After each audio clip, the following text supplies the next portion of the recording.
chan xong rồi chật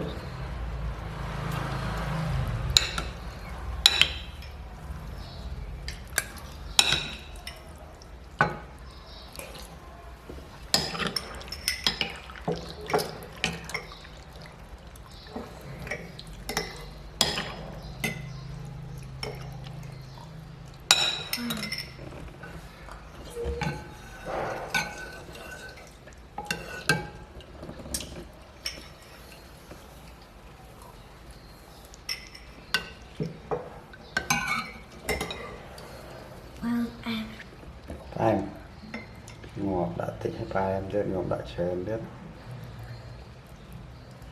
anh sống mà cùng coi nó khác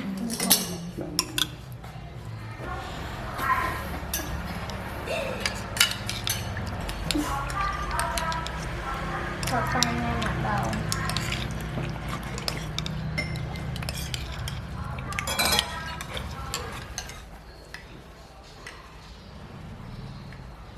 nên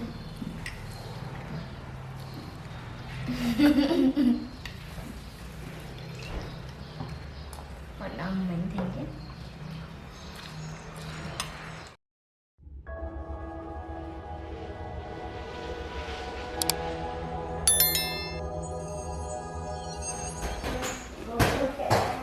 ôi chị sợi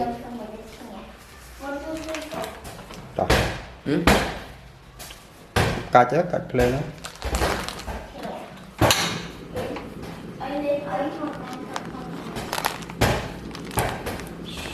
đặt đi nè bay nữa nó lớn chạy lớn bay lên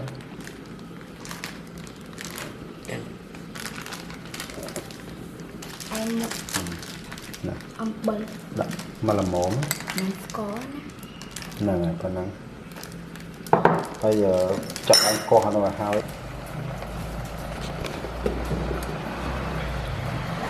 scorpion dưới bột ra mình thích bom ồn nếu bài đặt nó có mất ạ trắng lên đấy yeah. wow ô không mình tê một trên chỉ tọa anh không chờ được gì Không được.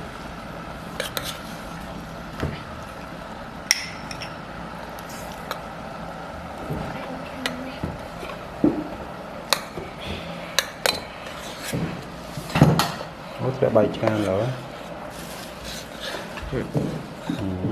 ngọt cái này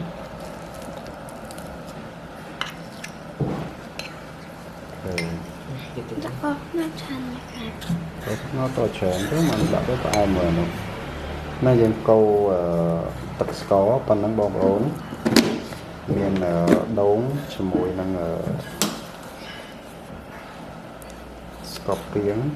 scorpion bao giờ nó bị sọt hiện cuộc mà hiện tích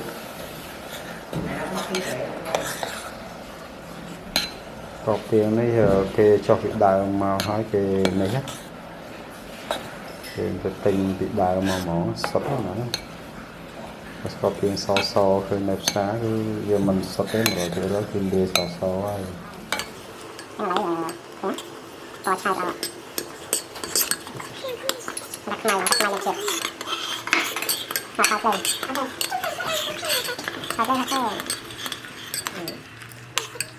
đặt ok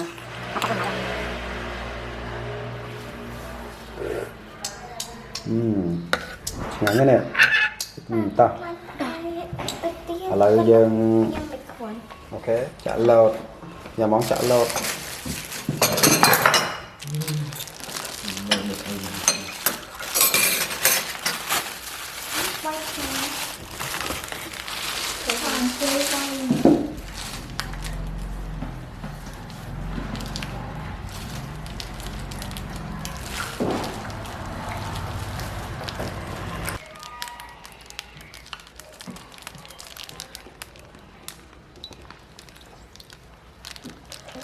miền có miền bọc ôi nó được mây à ngon gì mà giờ mong sẽ Dạ. Cả pli. Cả đặt vào cần được hết anh ha. Tôi luôn ăn khăn. Khăn. Anh khăn này.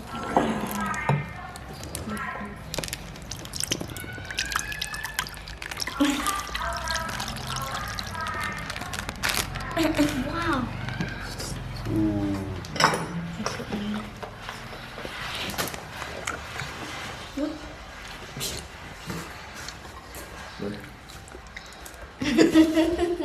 Tùm lây rồi.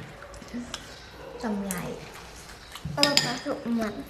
à đấy câu nhâm chứ Cái này xin tao xong vui việc rồi. Chạm mày khơi nhỉ. ở đấy á sao Tầng ăn á. thằng ó ok hay tập thăng là số dần mà lại giờ mong nguyên lia mà đặt ở đam môn kê mà chặt ở đam môn kê Giờ này. Nhựa. Nè. Pan lia đi hả? lia cho anh cái lia cho Chắc đuôi nắm tức nó dần.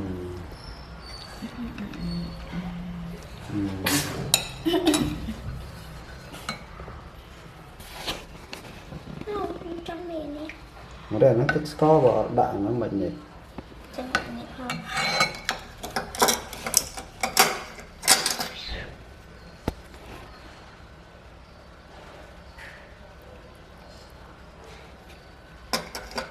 Chụp em bố. Wow.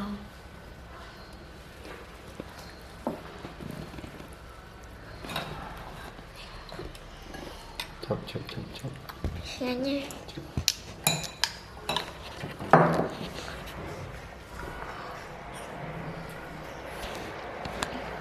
khơi nhập nê với là cà lẩu ngon super hot mà này thế này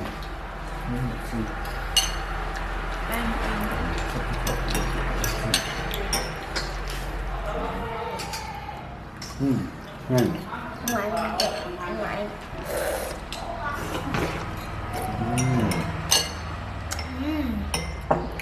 Chuyện này ra.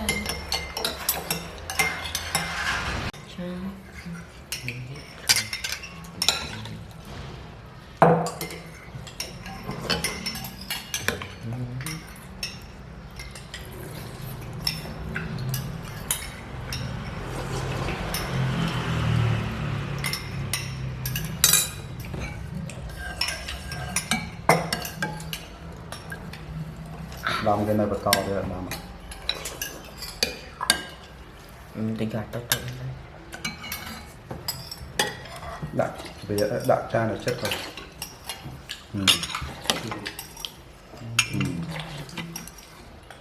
nhọn đạn nó khó lắm Ok, đặt nó đấy. đạn nó bắt ngay nhảy nhẹ việc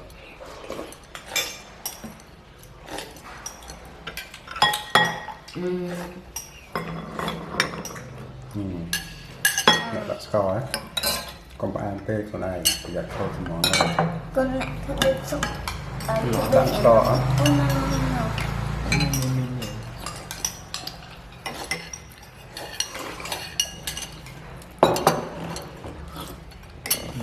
Lấy người bóng ồn. Chụp nhằm. Chụp. Pin này. nhâm chưa tới hay cái đó No. Con chụp ai trên lòng tại tâm mặt cha. Con đặng màu vậy màu vết. Này màu vết phía. Màu vết. Con nó chụp ai. Bằng. Thật cô chụp ba này nào.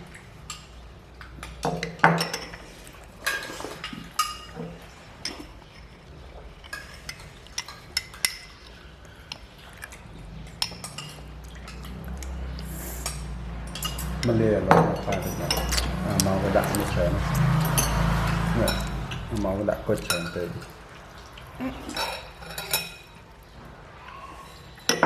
Ba hai quýt lại. này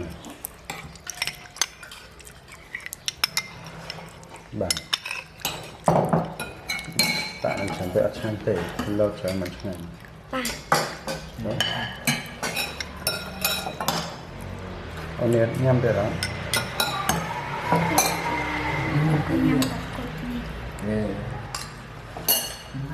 sau xay cột chanh này sau là cột chanh này คือเนี่ยยังอีกยังเลย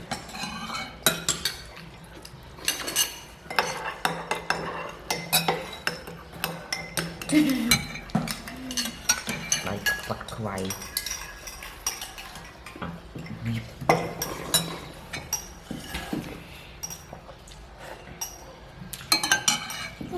แกงคือใช่ไหม con sáng cái con ăn lăn con lón hai mà đâu nhá hai mà đâu tới cái xa vậy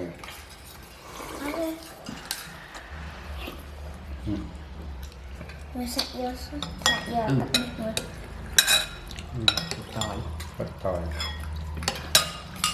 rồi con chả ơi động ăn mẹ sao phần này thế này tuyệt cô bao con ơi nè con cần lón เอาล้ำหมด đặt nó mới tích xong